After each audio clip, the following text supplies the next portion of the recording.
রাত 12:37। ফোনের স্ক্রিনে একটাই নাম জ্বলছিল, মাইশা। শেষ দেখা জাস্ট নাও। আয়মান জানতো এই জাস্ট নাও শব্দটাই তার জীবনের সবচেয়ে বড় মিথ্যা হতে যাচ্ছে।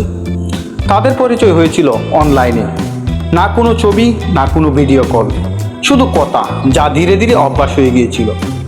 আয়মান প্রতিদিন অপেক্ষা করত রাতের জন্য, কারণ রাত এলেই মাইশা লিখত, আজ দিনটা কেমন গেল। এভাবেই কথা বলতে বলতে তাদের সম্পর্কে 3টা বছর পার হয়ে গেল। একদিন হঠাৎ মাইশা লিখল, যদি কোনোদিন আমি না থাকি, তুমি কি আমাকে মনে রাখবে?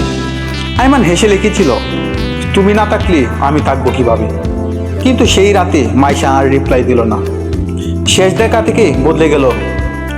লাস্ট সিন লং টাইম এগো। দিন গেল, মাস গেল, বছর গেল।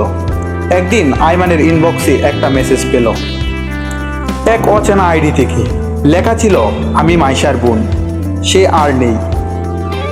মৃত্যুর আগে বলেছিল, যদি কেউ তাকে সত্যি ভালোবেসে থাকে, সে হলো আয়মান। আপু আপনার জন্য একটা জিনিস রেখে গেছে। আয়মান বলল, কি রেখে গেছে? তারপর মেয়েটি বলল, আপুর আইডিতে গিয়ে দেখুন।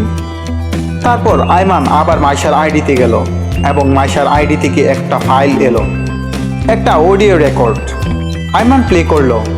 মাইশার গলা ভেসে এলো, আয়মান, যদি কখনো এই মেসেজটা শুনো, তাহলে জানবে আমি আর নেই, কিন্তু আমার ভালোবাসা সবসময় তোমার সাথে থাকবে। এই গানটা শুনো, যেটা আমাদের প্রথম কথা বলার সময় গাইতাম। গানটা বেজে উঠল, তোমাকে দেখার জন্য হৃদয় আমার ব্যস্ত। আয়মানের চোখে পানি এসে গেল। সে কাঁদতে কাঁদতে বলল, তুমি চলে গেছো, কিন্তু তোমার ভালোবাসা রেখে গেছো। এই ভিডিও থেকে আমরা শিখলাম, সব ভালোবাসা দেখা যায় না, কিছু ভালোবাসা শুধু অনলাইন থেকেও চিরস্থায়ী হয়।